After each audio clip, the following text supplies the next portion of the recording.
با سلام و درود به همه بینندگان، شنوندگان و مخاطبان فرهنگ دوست برنامه زورق ادبیات در هر کجای جهان که هستید. درود ویژه به اهالی قلم که این برنامه را پیگیری میکنن.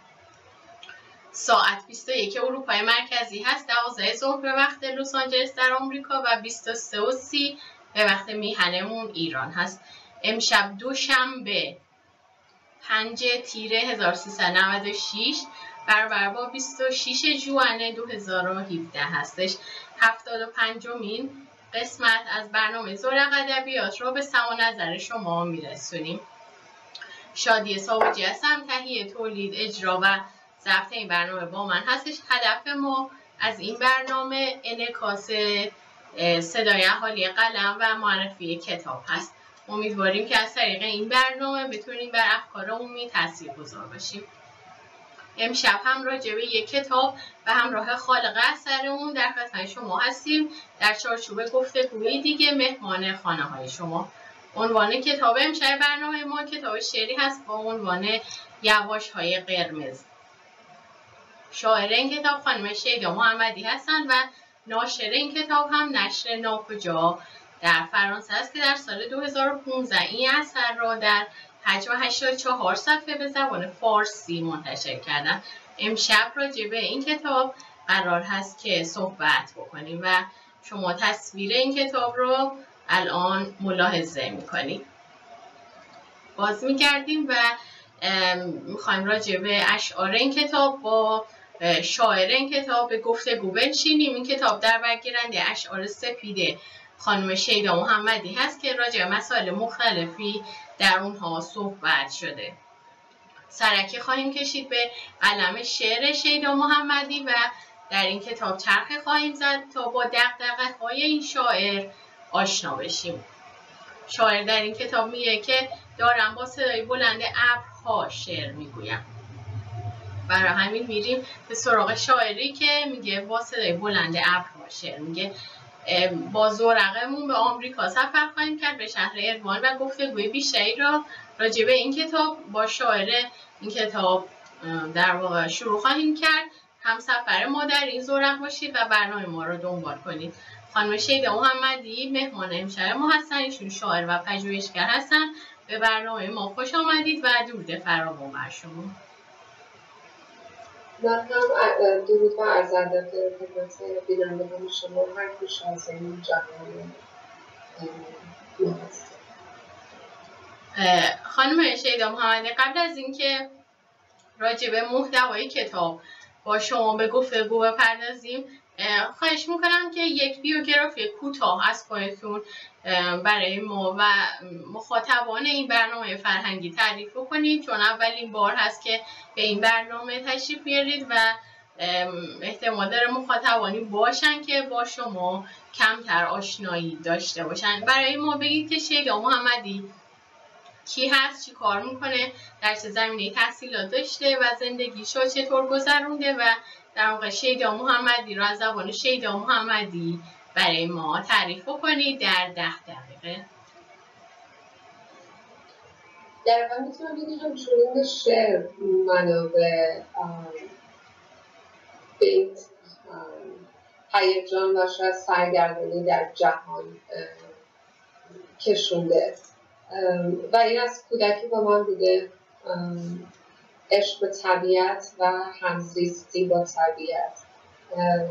جوری میتونم بگم من هویت درونی به نوعی توی درخت ها چون زاده تهران هستم در درخت چنار میافتم و این شاید طبیعت گرایی و اون حضور اشیا در اشعار منم نمی پیدا کرده و سفر که هنوز تنها جذابیت جهانی که به من شوق و وجد میده و شاید همینه که اگر این شعر کتاب یواشای قرمز هم بخونید هر کدوم شاید در یک شهری از این دنیا داده شدن. من دانش آموزی رشته زبان و ادبیات فارسی هم در حوزه زنان و ادبیات در روزهای کار می‌کنم. در مورد صفحه زنان بودم. آخرین شماره مجله فرهنگی سال که من در بهمن سال 1382 منتشر کردم که از اون به بعد ممنون قلم شدم. کتاب‌هامو در اون زمان فقط محدود درشت بسیاری بود و افسانه دوباره در وزارت ارشاد توقیف شده بود و جمع کردم و من از پاییز 82 در حقیقت به ترتیب اومدم، یعنی وادار به این ترتیب شدم. از اون سالم توی رسانه ها برنگشتم ولی فعالیت روزنامه‌ای رو تمام ادامه دادم. دست به ارتباط روزنامه‌ها مثلا که فارسی زبان خارج از کشور بیشتر می‌کنم. من در داخل متاسفانه شاید توی 15 سال اخیر فقط 2 شعر از من در تهران منتشر شده. کتاب عکس‌العمل اشتراکی رو اولین بار به صورت زیرزمینی در سال 2006 در تهران منتشر کردم. بعدها آموزش سال 2012 منتشر کرد. بعد هم چاپ سومش رو در مجله تحت در نشر تحت در بکنم همه می‌دانستم منتشر کرد. چاپ سومش با یه طرح جدید یواش‌یواش امروز بهار 2012 منتشر شده. کتاب تاپل فرمانده می‌کنه تابستون شامل 50 تا شعر نیمه‌نامه من با 50 عکس از فروش بهبونه به دانشگاه سوم در کالیفرنیا منتشر کرده. من از سال 2012 شاعر مهمان و محقق دانشگاه یوسی‌ای کالیفرنیا هستم. این هفته کتاب آبهای که در حقیقت مجموعه اشعار نویسندگان دانشگاه یوسی‌ای منتشر کرده و همراه سیدی صدای شاعر از کتاب تاپل می‌کنید شادی. در یک سال گذشته من یک مقاله تحقیقی کاری کردم در ایرانی مفهوم وطن در شعر معاصر. به اون هم رسیده در دانشگاه یوسی‌ای منتشر میشه. پیش از این به صورت سخنرانی من یک گزیده‌ای از این مفهوم یا مقاله تحقیقی رو در دانشگاه ارائه کردم. سال 2010 هم در شاعر ملی دانشگاه میهن بودم. یک سال اونجا ادبیات معاصر در دانشگاه آمریکایی تدریس می‌کردم. حدود 10 سالیه که در آمریکا تدریس می‌کنم زبان و ادبیات فارسی. در اوقات فراغتم بیشتر سفالگری می‌کنم و مجسمه می‌سازم. منو به خواب و اون حوادث هستی نزدیک می‌کنه برای من بسیار آرامش درونی میده و نقاشی. من نقاشی کتاب دانشگاه در همدل افغانستان کردم. بیش از نقاشی و حرکتی خیلی فلسفه و ادبیات می‌تونم بگم که از تاثیرگذارترین انسان‌های معاصر. خیلی ممنون خانم محمدی. علت خروج شما از ایران و ممنوع قدم شدنتون چی بوده؟ اگر لطف کنید این را برای ما توضیح بدید بیشتر. بفرمایید. من سال آخر دانشکده بودم که در حقیقت چاپ داستان و شعر در روزهای و میتونم کد کنم چون میگفتن که نثر متفاوت دارن. من دعوت کردم روزنامه و شاید بتونم بگم که از سال 78 بود که من جذب روزنامه شدم و در حقیقت به خاطر ویژگی نثر متفاوتی که داشتم. اول با گزارش اجتماعی شروع کردم، رفته و همزمان ادبیات که در روزنامه همشهری و برنامه همچنین در روزنامه‌های دیگه. اما کنارش من علاقمند و شاید بتونم بگم برای یک اتفاق جذب حوزه زنان شدم. این مستوری، این تبعیض، این سرکوب، این سنگسارها، اعدامها، طلاق‌های یک طرفه که در مسافر بسیار رواج دارد، مادرهایی که برای هزار بچه‌شون یک دادگاه خانواده سرگردان بودم و حق هزار بچه‌ها که 2 ساله بوده شامل منطقه خیلی شرایط سختی بود که و بستگیش قطع همسر و دادگاه داشت.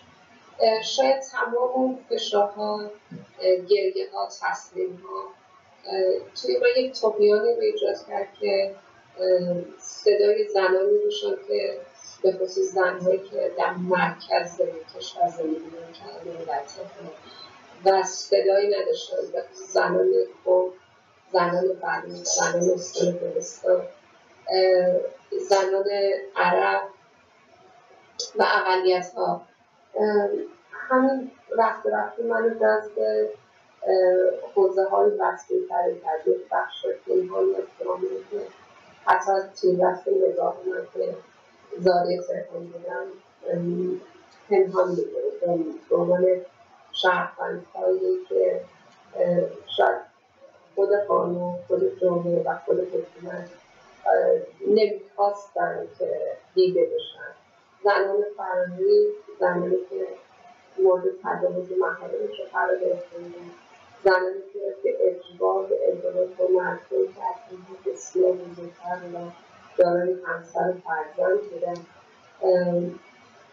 عقدهای اجباری، طلاق‌های اجباری، بچه‌های نامشروع به زن حکومت و بفرستانی. اینها باعث شد که من در این حوزه ناخودآگاه کشیده شدم. شاید یک بار دیدار یک دختر جوان بسیار بزرگ تو پاکستان توی سال‌ها که از خونه فرار کرده و جایی نداره باعث شد که من با یک هسته از مبتلا و فعالین زنان و نماینده‌ی مجلس علمی رو در مجلس ششم بودم بحث بشم که برای اینها یک پناهگاه تربیت کنیم و علاوه قانونی کمکش کنیم که دارای حقوق انسانی و شهروندی میشن کاری میکنن و به خاطر اون آسیب‌هایی که در خاطر تجربه‌شون وارد شده بود امکان یک مشاور روانی داشته باشن. کشیده شدن این گزارش‌های اجتماعی که روزنامه ایران اعتماد و همشهری ما در این سطح زنان دیدن 6 دفعه کشیده می‌دارن از مجلس و وزارت شد بگیرن ولی متاسفانه بیشتر 6 دفعه نیدن سفر بستن به علت همه گزارش‌ها آخرینشون به خاطر پیدا کردن جسد هستن توی پارک جنگلی لبیزون که من گزارشش رو از سرویس حوادث کردم دست شدم که ببینیم چون همه کسشون زن هستن زنی که توی تجربه شده می‌دارن در و این بحث مربوط شد به یک پرونده خیلی ظاهراً این سال‌ها محدودتر و کوچیک‌تر که بانی تعطیلی سختشون خیلی دلیل روشنی را به من ندارن یکی من می‌کنه که استشهاد من به سخت می‌بستن تمام وسایل منو کنار آسانسور قرار بگیردن و به عنوان چیز روزنامه بردار کردن هیچ کسی همین همکارانی که توی تحلیل می‌دیدن که هست هر روز و هر هفته ما با هم صحبت می‌کردیم و سفر می‌رفت به اتاق تحلیلی و با گرافیک که صحبت می‌کردم همه اونها کاملا من نادیده گرفتن و حضور من مثل همون درمی که من دارم بکنم می‌کردم من از سطح هر چیزی دچار برنامه‌ای دارم که سردردی من مورد مسئول منتظر می‌باشد که قبل من نمی‌دونم که چه اتفاقی می‌کنه هنوزم که هنوز من نمی‌دونم دستور از کجاست که برای چون سخت می‌کنم باش بسیار خوب اگر موافق باشید کمتر در واقع وارد جزئیات موضوع بشیم و بریم سر اصل کتاب برای ما بگید که یواش‌های قرمز یعنی چی؟ اسم کتاب رو چرا یواش‌های قرمز انتخاب کردید و تعبیر شاعرانه خودتون از این ترکیب چی هست؟ یواشون خالی عمیقیه که در ما آروم گرفته و پنهان از این سخن میده هشدار میده مثل یک بخشی در کتاب هست دستش را روی سرت گذاشته به آب نگاه در واقع با نشانه های عاشقانه به ما میگه شو، خطر کن، عاشق شو، از این گوشه امن خلوت بیرونی، از این خوشبختی ساختگی پردیس کن. و دقیقا قرمز کجا اتفاق میفته؟ یواش کجاست؟ یواش در خودش نمیشه. برای من قرمز اون آتش پنهانه، اون عشق پنهانه، اون حرف پنهانه، رنج ناشی از یک خاموش امنیه. دقیقا یواش و قرمز نشانه‌های عاشقانه تنها با پنهان کردن آنچه که بیان میکنه میتونه مخاطبش رو مورد سوال دیگه این که داشتم که در اشعار کتاب، در سراسر اشعار کتاب این رنگ قرمز هم خیلی به چشم میخوره. راجع به کار کرده این کلمه میخواستم در اشعار سپید شما صحبت بکنیم و در واقع تکرار مداوم این کلمه قرمز در اشعار. من چند نمونه رو فقط اشاره بکنم از اشعار کتاب: خانه قرمز، دمپایی قرمز، ناخن قرمز، پیراهن قرمز، دست قرمز، دامن قرمز. همه چیز در این کتاب به نوعی قرمز هست. درباره احساس شما یا اندیشه شما در پشت به کار گرفتن این واژگان میخواستم بیشتر بدونیم. یک بریده از شعر سالونگ تو نظرم اومد: در گرگومیش این هوا، صدای دار رو این کاج‌های سوزنی که آدم‌های یواش بودن، با همین درخت‌هایی که اسمشان را نمی‌دانم و هر روز با باد حرف‌های قرمز می‌زنم، از اسمت خوشم میاد.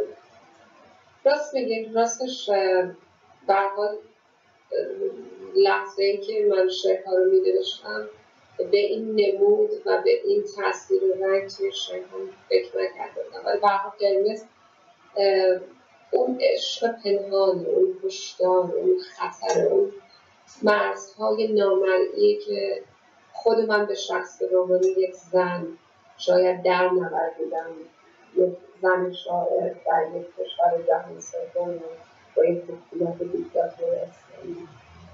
در این حال رنگ قرمز رنگ ممنوعه، در این حال رنگ و زنانه. در تمام سال‌هایی که من در تهران نیستم، این شادی، این رها بودن، این آزادگی که رنگ به من و هم نسل‌های من میدن از ما گرمی کرد. و شاید برای من صدای اعتراض بوده، صدای زنانه که پنهان شده، خفه شده، سرکوب شده. حتی تا این هست که من یادم در دوره دبستان یکی از همکلاسی‌های من که دفعه از من کشید کرده و خیلی شده طالبه این دوره می‌گفته قاعده یا دوران می‌کرده و خودکشی کرد.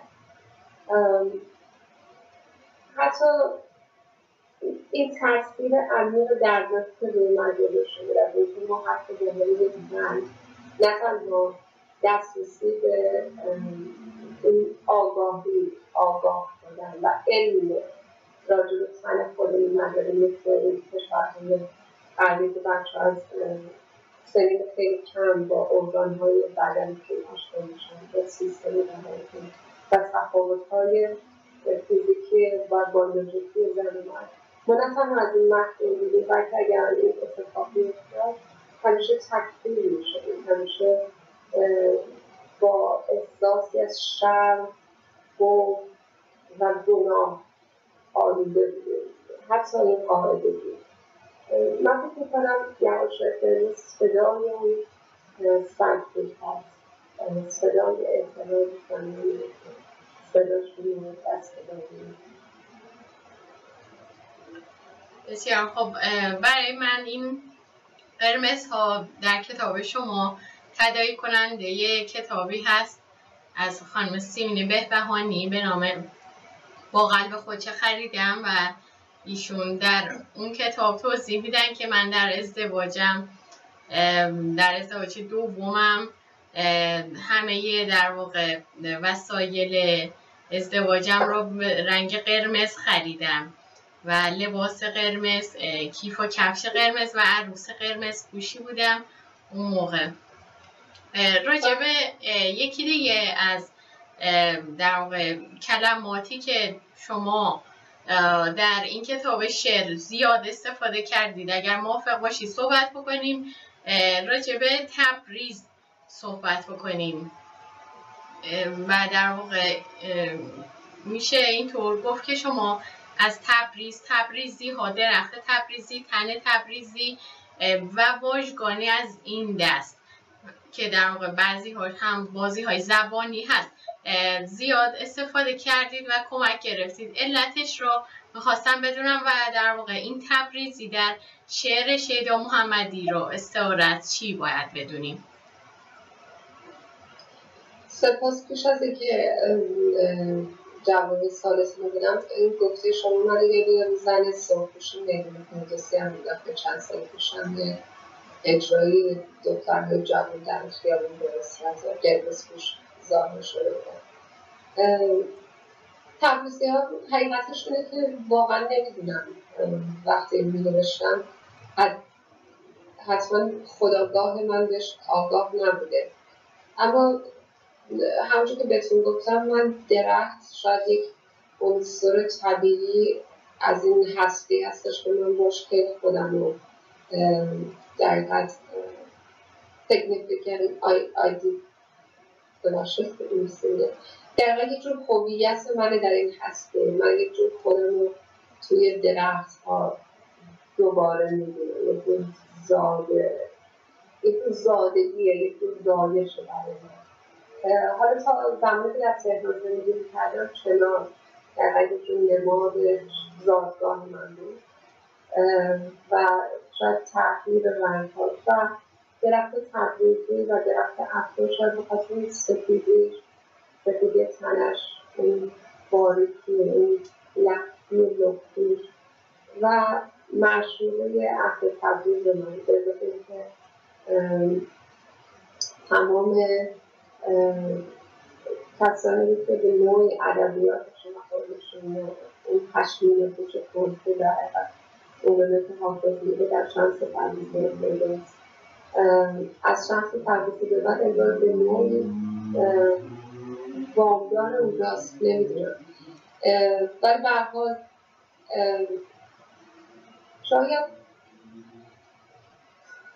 شاید بتونم بگم که یک درآمیختگی از تمامی این پدیده ها و انیسه.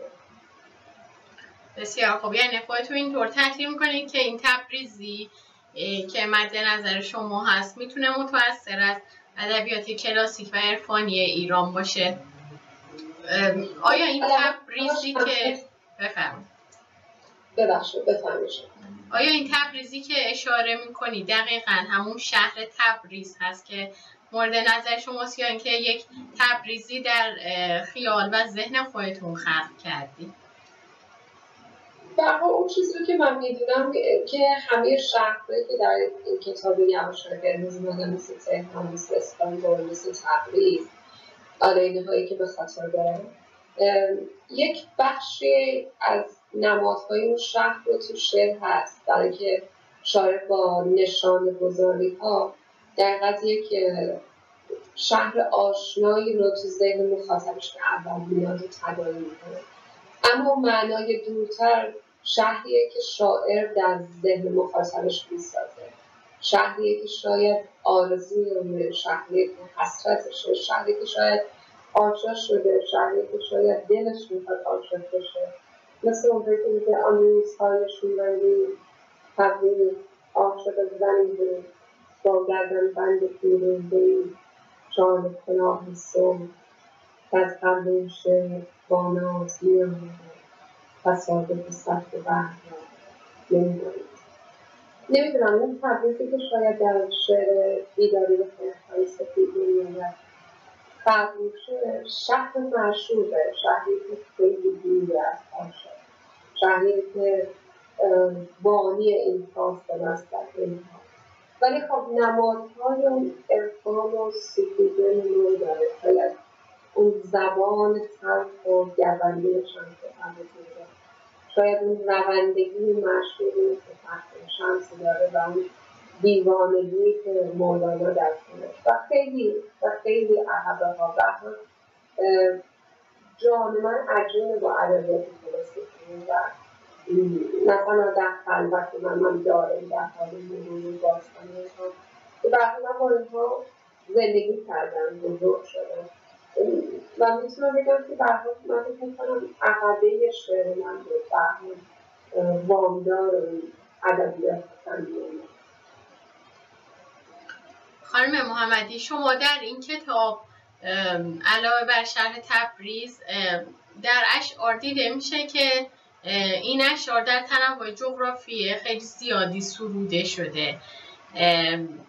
شما این اشعار را در کشورهای مختلف مثل سوئیس، شانگهای، در چین، لس آنجلس در آمریکا، خانه نویسندگان در دانشگاه مریلند و کشورهای دیگه گفتید.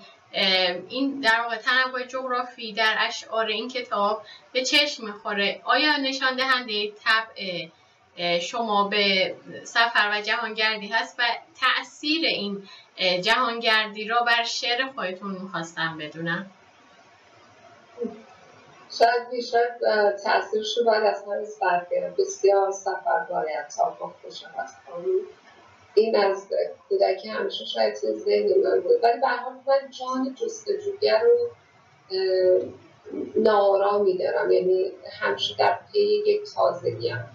وقتی زندگی روزمره شاید مکان آشنا، آدم‌های آشنا، نام‌های آشنا، در این حال که به قول نیما شیر رزق روح هم شدن، یاد بعضی نفرات روشن می‌دارد، در این حال که باعث آرامش روان منه، این پارادوکس همیشه تو وجود من به دست میاد.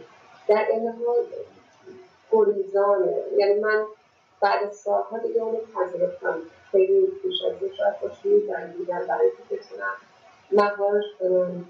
شاید یک داره سعی کردم به خاطر که بتونم به عنوان یک مهاجر دوام بیارم در این کشور، خودم با ساخت و ساز زندگی اینجا سازگار کنم. اما واقعا بعد از سالها فهمیدم روان من بیقراره، در هوای بیقرارم. این بیقراره همیشه که وجود من دیگه برشد. یه وقتی من فکر کردم شعره و در جستجوی شعر برای که بتونم آن زبان تازه و جان تازه و تصویر تازه بیارم سفر کنم. و هنوز میگم در این سه تنها قسمتی از این تصویر زندگی که هنوز برای طرف دیگری بهداشته میده و پر از کشف شکوه سفره. دیدن آدم‌های تازه، مشاهده‌ش و کشف یک سنت‌ها، تاریخ، زبان ملت‌ها و قوم‌های دیگه که در گوش کنار جهان. نشان دارم که در جاهایی که دور از دسته. میتونم بگم مثلا یک شهری که باها در صورت یک تصویر، به صورت یک رویا باها در ذهن و خواب آینه کشا شده، مثلا معرفش یا استانبول یک جور نماد شهر عاشقانه باران‌خورده‌ای که وقتی رفتن سیستم که سالیانی توش در اینجا زیسته بودن، یا شانگهای تکنز، این دیوار بلندی چون یه جور مرد جایی بوده که من دیوار که مثلا زانوهای من لرزه، این حالتی که سجده میدم شاید واقعا در من دست دارم. من دنبال شگفت این لحظه‌ای که بعد من شیدای خالص میکنم، شیدای خالص بعد همه آنچه که میکشم بخاطر شده. دقیقاً باز هم شاید این تحلیل را ما نیاز داریم که تاثیر سفر را چون بر خودتون بیشتر الان گفتی بر شعرتون چه تأثیری داشته از نظر صور خیال، از دیدگاه های تکنیکی شعر شما چه تأثیری پذیرفته از این سفرهای زیاد؟ خب طبیعتا شعر من بازنمود زبان منه، یعنی اون چیزی که من در حقیقت از دنیای پیرامونم میگیرم و در یک پروسه‌ای از ذهن من به زبان من میرسه. و من فکر میکنم اون چیزی که برخی منتقدی همیشه در مورد شعر من گفتن که شعر من شعر تصویریه و این تصویرها شاید بخاطر اون نگاه سیری ناپذیر منه، چشمان گرسنه منه که همیشه مشتاق دیدار مکان‌های تازه است، شگفتی‌های تازه، دیدارهای تازه و مشتاق شنیدن قصه‌های تازه از آدم‌های تازه است. بازنمود اون من فکر می‌کنم خلق تصویرهای بدیع، یک زبانی که به هر حال سیگنچر و امضای شاعر رو داره و یک جور در حقیقت روایتگر سفرهایی که از اینها گذشته و بعضی از اینا هنگیمت داشتم. من میتونم بگم بعضی شهرها رو درشون زندگی کردم ولی در من تأثیری نداشتم. من با اون شهر آشنا نکردم، شهر من در خودش نگرفته بود. من فکر می‌کنم شهر مثل ذهن زنه، باید اونها تو رو بپذیرن، باید شهر رو تو آشتی کنه، شهر باید آشتی کنه، به تو اجازه بده گوش کنار پنهان تنش رو لمس کنی، کشفش کنی، بغلش کنی، ببوسی، خود معاشقه کنی. اون شهری که به من این اجازه رو داده که با معاشقه کنم که شعر من راه بده کرده. بعضی شهرها هستن که سالها در زندگی کردن ولی وارد شعر من نشدن، شعر من نشدن. شهرهایی بوده که من شاید سفر خیلی گذره یادتون میکنه که سالها اما یک شعر شده، اما اون شهر سالیانی در ذهن می‌گذره. خانم محمدی اشاره کردید که به شهر زیادی سفر کردید و بعضی اونها رو هم حتی دوست داشتید و به استانبول اشاره کردید که شاید در ضمیر ناخودآگاه شما قبلا در استانبول زندگی کردید. حتی به استانبول نگاه میکنم با گوش‌های مست در این کتاب نگاه بندازیم که در استانبول هم از اتفاق نوشته شده. ممنون میشم که ابتدا این شعر رو با صدای خودتون در برنامه بخونید تا بعد بیشتر راجع بهش صحبت بکنید.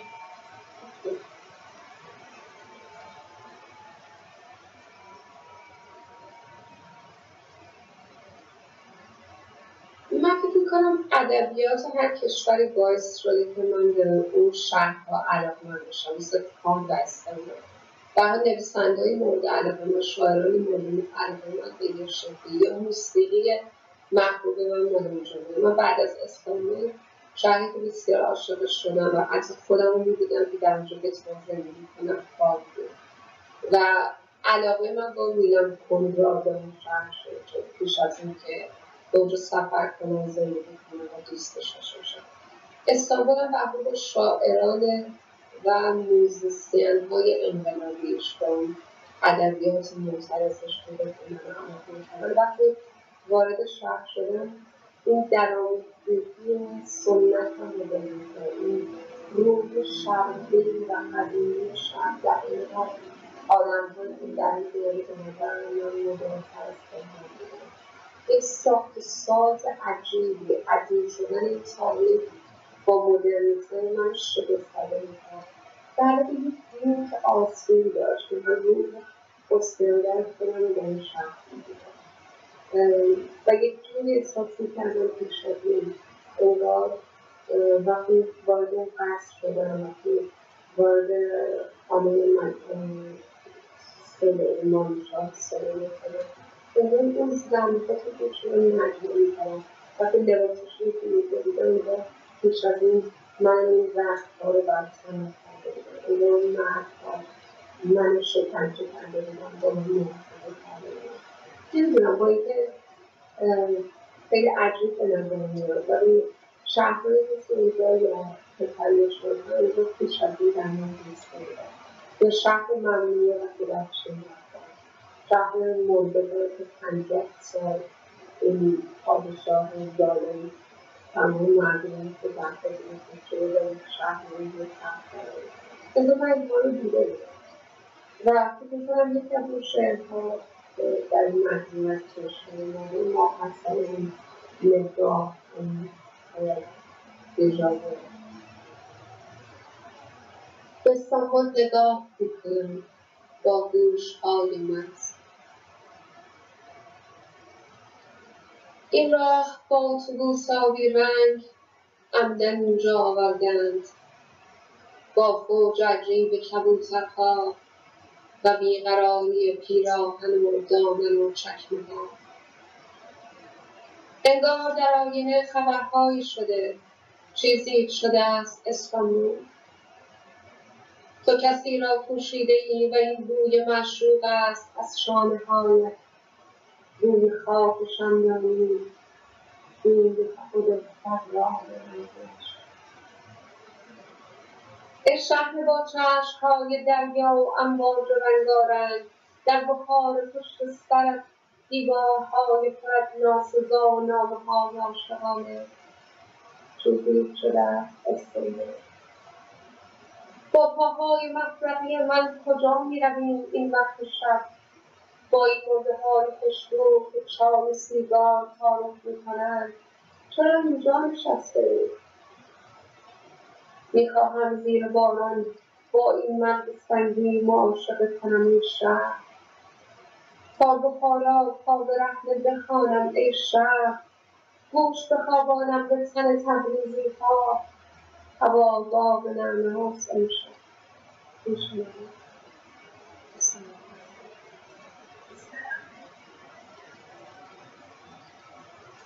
چقدر عاشقی می‌چسبد این دست‌های به‌فرد، این مغازه‌ها بحر سفید، شکوفه‌های انار، لک‌لک‌ها در آب و توی پیراهن‌ها سایه رقصی کردی. این اتاق را چطوری پیدا کردی؟ من با بوی این تخت و لحاف موسیقی شدم. می‌دانستی؟ واقف‌تره به همین پنجره‌ها از ته دل با تو خندیدیم.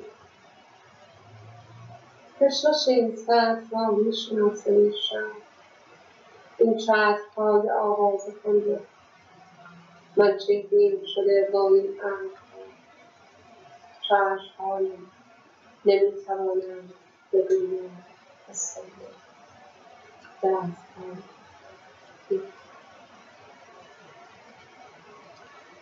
خانم محمدی، اگر بخوایم بیشتر به تحلیل شعر استانبول در واقع بنشینیم و به این استانبول نگاه میکنم با گوش‌های مست، راجع به این گوش‌های مست اول صحبت بکنیم و این در هم آمیختن مستی و گوش باز هم آیا با در واقع دیدگاه‌های شما باید به سراغ ادبیات کلاسیک بریم و این گوش‌های مست را تحلیل بکنیم یا خیر؟ شاید سوال شما منو ببره تو دل زبانی و زمینی که برحال آغشخور فکر می‌کنه دقیقا همین ادبیات غنی فارسی ما. برحال زبان من وامدار ذهن منه و ذهن من برحال داده هاش رو از خوانده ها گرفته و من از کودکی برحال عجیب بودم با شاهنامه فردوسی، با غزلیات شمس، با مقالات شمس، با فیلم با خیام، با حافظ، با سعدی و اینها رو بارها خوندم تا شاعران دوره‌های مختلف تا برسیم به شاعران معاصر.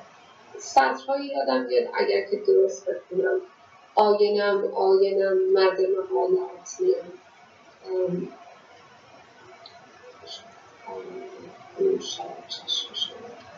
یا من گنگ خواب دیده و آدم همه کورو کرد. اگر درست بکنم متاسفانه مردم رفرستم حافظم خیلی روش مطمئن نیستم. ولی این آشنایی زدایی به هر حال یکی از بارزه های زبان شعر منه و وسواسی که من همیشه داشتم روی عنوان ها نه تنها عنوان کتاب ها دلم می‌خواسته ما از طریق زبانی که به تعبیر می‌رسیم و از طریق زبانی که من در ذهن مخاطبم سوالی رو ایجاد می‌کنم و از طریق این سوال هاست که اون تعلیقی که ایجاد میشه بین شعر من یا زبان شعر من با ذهن مخاطب من و دریافت نهایی که این از این شعر از این زبان پیدا می‌کنیم و فکر می‌کنم تعدادی‌هایی که اتفاق می‌افته ماحصل اون اتفاق زبانیه که شاعر در پی ایجاد و تحقیق از این جهت من خوشحالم برای اینکه شاید از بیشتر اتفاقی که این سال ایجاد کرده کتاب یواش بوده نه تنها عنوان کتاب بلکه عنوان تمام شعرها و سطرها رو میده و حال تونسته این پارادوکس رو این آشنایی گدایی رو یک زبان در این حال که تازه یک پلی بزنه بین زبان محاوره، زبان گفتار با یک زبان ابداعی، زبان مدرن، زبان معاشره برای مخاطبین شعر. خانم محمدی ما تصویر شما را نداریم متاسفانه ارتباط ما با خانم محمدی قطع شده. امیدوارم که به زودی ارتباطمون با ایشون برقرار بشه. دوست داشتم که با شما بینندگان عزیز راجع به این اشعار بیشتر صحبت بکنم تا بتونیم با خانم محمدی وصل بشیم و گفتگومون رو ادامه بدیم. خط روایتگری که خانم محمدی در اشعار این کتاب بیشتر میشه ازشون دید زاویه من هست. خانم محمدی ما تصویر شما را نداریم، اگر لطف کنید تصویرتون رو به ما بدید. حدود 44 دقیقه از وقت برنامه ما گذشته و متاسفانه ارتباط ما قطع شد با ایشون که مشغول برقراری هستیم. راجع به خط روایتگری در اشعارتون میخوام صحبت کنم. این معنی که شما در اشعارتون دارید آیا من شاعرانه شماست؟ آیا شخص خود شماست؟ یا اینکه من دیگری است؟ میخواستم راجع به این معنی که در اشعارتون هست برای ما بیشتر صحبت کنید. بفرمایید. در حقیقت فلسفه من در شعر من وامدار اون فلسفه من در هستیه، یعنی نگاه من همیشه به هستی مثل آنچه که مولانا میگه در عاشقی پیچیدم. منم هستی این هستی رو در عشق دیدم و شاید از طریق شعری که من روایت کردیم اندیشه میدم. در واقع من فکر میکنم تجربه زیست محیطی و تجربه زیست شناختی که شاعر از خودش کنه در شعرش منعکس میشه، چه نسبت خودآگاه چه ناخودآگاه. اما صمیمی‌ترین راوی همواره برای من راوی من بوده که البته متاسفانه بیشتر اوقات خیلی مشکل‌زا بوده، برای اینکه متاسفانه حتی مخاطب امروزی من یا مخاطب امروزی ادبیات ما فاصله فرقی بین راوی و نویسنده، راوی و شاعر قرار نمیده. اینه که به نظر میاد انگار تمام شعرهای من یک بخشی از تجربه شخصی منه و من روایتگر اون هستم. به خصوص بعد از کتاب عکس خودش بازی یا همون کتاب که عنوان این کتاب همیشه در باستان بزرگی مشهور شد، این پیش‌داوری ها و قضاوت هایی که با من به عنوان شاعر میشد نه با راوی در این شعر فلسفه ضد اون نگاه سکسیسم، ضد اون نگاه تبعیض‌آمیز و تحقیر شده سرکوبگر زن. اساساً شعر من صدای زن‌هایی که اون مستوری پیچیده، پوشیدگی رو کنار زدن و خواستن این نگاه دوگانه رو بشکنن، یعنی این تفریقی که همواره تاریخ ما برخوردار بوده ازش و زن رو به شکل برده‌داری، به شکل لک‌پاسی یا زن اصلی زیبایی که برای سابقه داره در موسیقی برنامه و ادبیات کلاسیک ما از حتی سایر بزرگمون نگاه که زن دارن، زن که به فهمان در فارسا تا شاعران امروزی مردی زنه فرقی نمی‌کنه.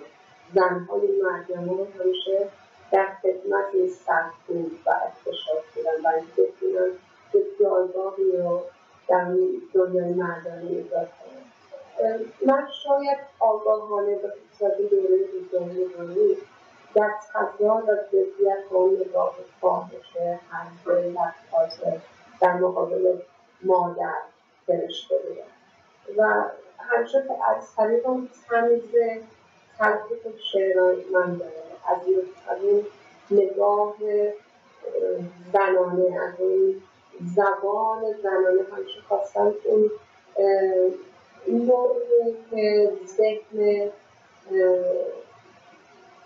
و هم مسموم مخاطب من، تاریخ زدی مخاطب من داشت بزرگ شده و باش عدیم شده رو بشکنم و این کشفی که من از خودم، از تنم، از تنانگی، از دنیای زنانم، از تمام مشکلات، موفقیت‌ها، شادی‌ها، عشق‌ورزی‌هایی که کشف کردم و رسیدن به این شهود که به قول سیمون زنی که به اون آزادی میرسه انتخاب میکنه و من خواستم این نگاه رو، حالا چقدر موفق بودم نمیدونم، ولی خواستم این نگاه از طریق زبان شعرم به مخاطبم، به خصوص به زنان سرزمین رو برسونم، زنانی که در راوی من شعر من صدای اعتراض طغیان اون زنی که در پی کشف، در پی شکافته شدن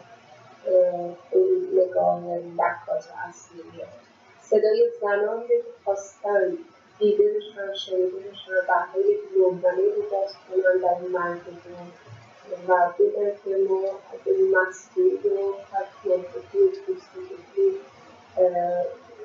رها شده، یعنی ریسک دیگه رو تحقیل میکنه که این انتخاب در حقیقت باید آگاهانه باشه، یعنی زنی که به این فهم میرسه میتونه دست به انتخاب بزنه و هیچ انتخابی با بدون قبول مسئولیت بودن، مسئولیت یعنی تنهایی، مسئولیت یعنی سختی، مسئولیت یعنی تبعید، مسئولیت یعنی زندان، مسئولیت یعنی تنها موندن، سختی کشیدن، کار مدار کردن. این چیزیه که من خیلی دلم میخواد زنان نسل جدیدن، یعنی آزادی فرار از مسئولیت نیست، اتفاقا برعکس قبول مسئولیت با همه وجود روشن و تاریخ. بسیار خوب. بریده ای از یکی از اشعار این کتاب رو میخونم.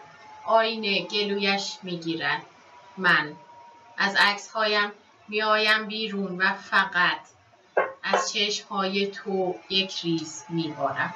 این برشی از یکی از اشعار کتاب بود. حدود 50 دقیقه از وقت برنامه ما گذشته و در 10 دقیقه آخر میخوایم راجع به جغرافیا و محدوده تخیل این شاعر هم صحبت بکنیم. خانم محمدی، محدوده تخیل شما در این کتاب به طور عمده دیده میشه که گاه به جان بخشیدن به اشیا میرسه، حتی به شهر هم شما جان میدید، با استانبول صحبت میکنید، چیزی شده استانبول، یا حتی یکی از برش‌های یکی از اشعار را میخونم. وقتی فنجان چای کلاغ نگاهم میکند، گلویم مزه قار میگیرد، ساعت با منقار سیاه تا صبح، ساعت با منقار سیاه تا صبح و تلفن سرسام میگیرد از سکوت، من از تو کبود میشم. تخیل شما گاه به عناصر طبیعت هم در این کتاب کشیده شده. پله ها را موزی شما خطاب میکنید، یادش بخیر، چشم های زرد اول صبح، و یا حتی با باد صحبت میکنید، میگید باز چه کسی به دست باد دیوانه دف داده است. اینجا راجع محدوده تخیل خودتون در اشعار سپید این کتاب برای ما بیشتر توضیح بدید. در حقیقت شعر اگر از نظر من عناصر تخیل و تصویر رو نداشته باشه اصلا شعر نیست. شعره که فقط در محدوده زبانی میمونن و حسی رو منتقل نمیکنن به نظر من هیچ وقت در حافظه عاطفی ما نمیمونن، چون اون رابطه عاطفی رو برقرار نمیکنن. اینم آگاهانه نیست در حقیقت یک جور برآورده از اون نگاه من یا فلسفی من به هستیه. در حقیقت من فکر میکنم شعر صمیمانه ترین رابطه حسی ماست با جهانه. یعنی به نظر من همونجور که بعد تمام شاعران بزرگ جهان گفتن، شعر زبان متعالی زبانی که ما داریم، حالا به هر زبانی که داریم صحبت می‌کنیم، شعر در بالاترین مرحله زبانه و این اتفاق به نظر من فقط وقتی در آینه برای من می‌تونم که این منعکس کننده اون حالت تعبیر راوی یا شاعر در ذهن مخاطب. آینه در حقیقت اون معنای متنی که در این بستر محیطی و تاریخی من برای مخاطب می‌سازم و شاید بتونم بگم که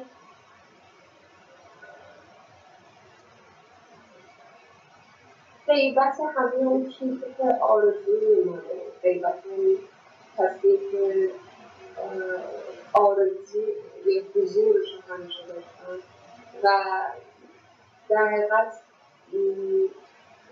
کشف اون در دنیای ذهنی که اون فضا رو می‌سازه. فضایی که من خودم وقتی حالا به عنوان مخاطب می‌کنم.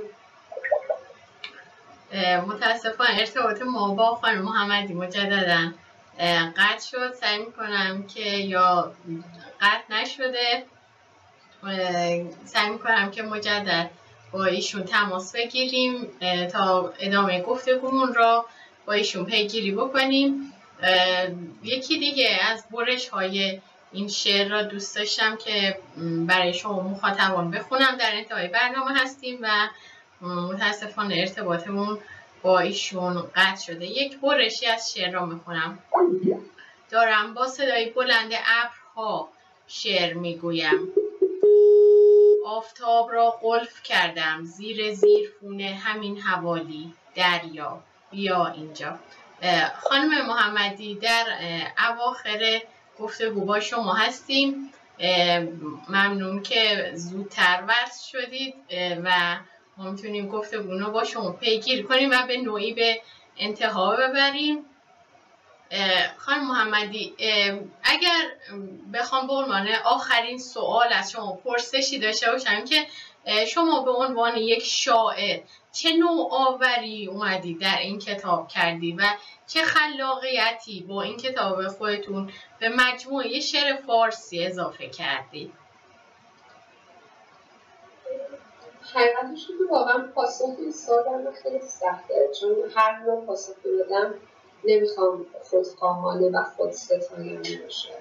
من ترجیح میدم اینو عزیزان مثل شما که با این دقت و کتاب خوندیم نقد کردیم، نقد به این معنی که ازش پرسش دارید و به نظر من هر کشفی با پرسش آغاز میشه، با سوال آغاز میشه و اگر که این کتاب در ذهن مخاطبین ایجاد سوال کرده، یک رابطه عاطفی داشت برقرار کرده، تونسته باش عاشق بشه، دلش برای کسی تنگ بشه، گریه کنه، بخنده، من فکر می‌کنم تونسته راهی رو باز کنه در جامعه همخوان ما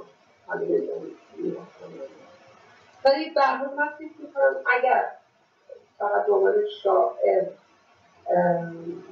در مورد این کتاب صحبت کنم من می‌تونم بگم چه شعر این کتاب امضای زبانی من می‌تونم بگم اینها کامل‌ترین و منسجم‌ترین دنیای شاعرانه من به تصویر کشیده. این دنیای پنهان، زبان پنهان، عشق پرخطر، عشق پرحسرت، اون کشف شهود، اون دلتنگی، اون نوستالژی، اون سرگشتگی و اون طغیان و در این حال زبانی که شاید بتونم بگم واقعا نسبت حداقل به شعرهای دیگر سرشار از اون تازگی و تصویرهای بدیع تخیل و مجازی. خیلی ممنون خانم محمدی. ممنون میشم که خیلی کوتاه قبل از اینکه ارتباط مجددا با شما قطع بشه برای ما بفرمایید که نحوه دسترسی و خرید این کتاب شما برای هموطنان و همزبانان ما در سراسر جهان به چه صورت هست؟ من فکر می‌کنم بهترین انتخاب آمازون. من بقیه صفحه رسمی دارم در نشر آمازون که تمام کتاب‌های من عکس فروش بازی تابلو کماشو میزنن تابستون شادی و یواشان تلویزیون میتونن در آمازون پیدا کنن. در این حال نشر ناکجا در پاکستان به عنوان ناشر و نماینده فروش این کتاب هم حضور داره و وجود داره. بهترین خریدار شاید طریق آنلاین باشه برای اینکه امکان دسترسی برای فارسی‌خوان‌های ما در همه جای دنیا وجود داره از طریق آنلاین. خانم شیدا محمدی خیلی ممنون و سپاسگزارم از اینکه در این گفتگو شرکت کردید. به عنوان سخن آخر اگر مطلب یا نکته‌ای دارید برای بینندگان و مخاطبان این برنامه خیلی کوتاه در 1 دقیقه بفرمایید. میتونم بگم تنها عشقه که محصول آگاهی تن و آزادی تنه. امیدوارم از من تا همه کسانی که بیننده و شنونده این برنامه بودن به این آگاهی و این آزادی برسن. برای همه شما آرزوی دنیای عاشقانه رو دارم و اگر عاشقید آرزو میکنم که این عشق براتون پایدار و خوشایند و خوشحال باشه. سپاس از اینکه این فرصت رو برای من و یواش‌های تمیز ایجاد کردید که من بتونم با مخاطبینم به صورت بی‌واسطه صحبت کنم. خیلی ممنون از شما خانم محمدی از اینکه در این گفتگو شرکت کردید. بینندگان عزیز امیدوارم که این برنامه هم مورد توجه شما قرار گرفته باشه. برنامه‌مون رو به انتها میبریم. ارتباطمون هم کم بیش با خانم محمدی قطع شد. امیدوارم که به سهم خودتون از این گفتگو استفاده کرده باشید تا دوشنبه دیگه و گفتگوی دیگه با آرزوی آگاهی برای همه شما مخاطبان گرامی بدرود و پاینده باشید. خدا نگهدار.